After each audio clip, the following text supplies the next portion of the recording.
Several years ago, when I was in college, living in an apartment in Chicago on the north side, I woke up at around 3 in the morning to a crash in the kitchen. I hesitated to go out of my room for a moment. My room was right next to the kitchen. It was a long apartment with a room, the kitchen, mine, and one halfway down the hall and one all the way at the other end. When I didn't hear anything else but the sound of crunching, I opened my door slowly. There was no one around. My roommates were in their rooms, possibly asleep. The room at the other end of the hall opened and my roommate came out and came into the kitchen and asked me if I had heard the noise too. At that moment we both realized that ovum door had shattered. In fact, it was on the ground, still shattering. The shards of glass were crunching and breaking smaller and smaller. It looked like someone was walking back and forth over it. Needless to say, we were both confused.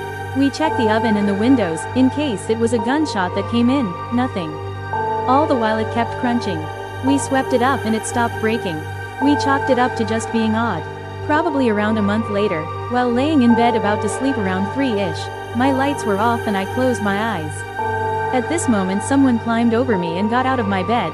I was alone in my room. I immediately figured it was one of my roommates messing with me. I opened my eyes and my room was empty. I jumped up thinking they ran out already. I reached for the door handle and tried to open it and chase them out. The door was locked. I realized I had locked it before laying down. I had a sinking feeling in my stomach. I slowly unlocked my door and looked out. My entire apartment was dark and quiet. No one, except for me, was awake. I waited and called out into the darkness. No one answered. I waited. Silence is all I heard. I went back into my room and locked the door again. I realized no one could have gotten into my room from the outside, nor could they have locked the door after leaving. I wrapped myself in my blanket and closed my eyes and hoped for sleep, completely freaked out. Shortly after that, more odd things happened.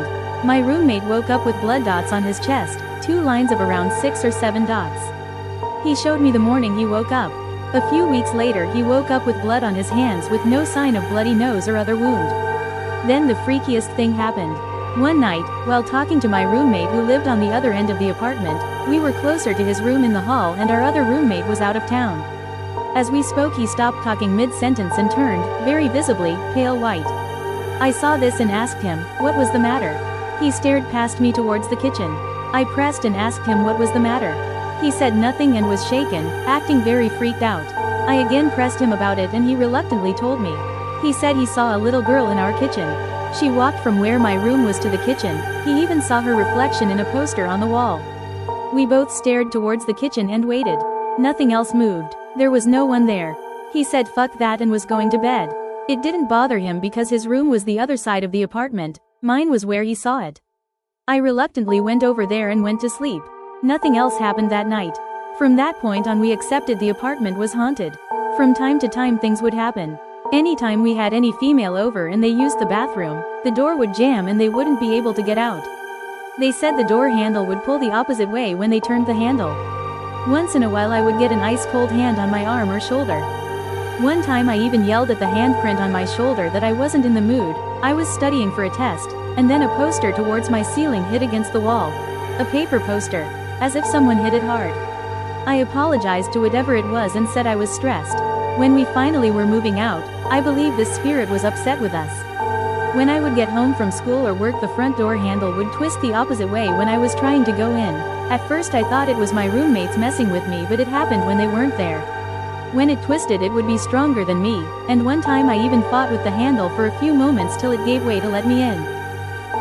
After my best friend died, I swear anytime I was at school, I felt a huge burden of sadness on me and literally felt like I was being pushed into the ground.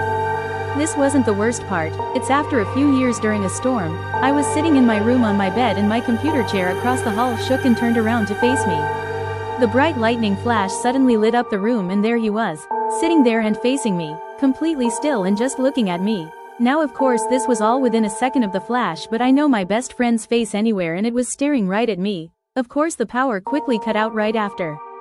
For a minute I was sitting in darkness and just watching that chair. Suddenly I can almost hear him in my right ear, as if he was across the apartment, then ran by as he was yelling to me. Don't do it. It's too early for you. Which made no sense to me as I thought he was telling me not to kill myself. Which I never considered an option at that time in my life, but it was more of a warning rather than a plea. The strangest thing is that I had planned to go downstairs and hop on a bus over to the mall a couple hours before this happened, so I thought nothing of it. Of course I was a stupid teen really, and continued to get ready and head downstairs as the storm was not an issue for me as I love the rain and thunderstorms. Now my bus stop is right in front of this little hill and I usually wait up on that hill as it gives me a better view of the bus and all. No trees here, so when I do stand there I would be the only thing sticking out of that spot.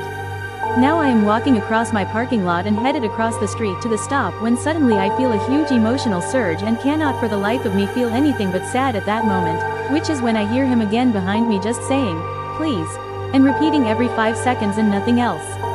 I got mad at that point and now I realize I regret it and yelled back, "What do you want from me? I can't enjoy my life? I have to continue to not do anything to honor your memory?"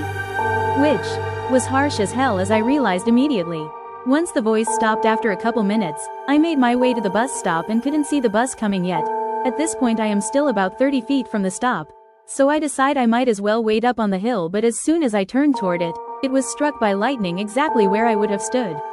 The grass was burnt away about 3 meters in a circle around it and I fucking wish I didn't lose my Sony Ericsson in high school or I would have kept that picture of the area and uploaded it.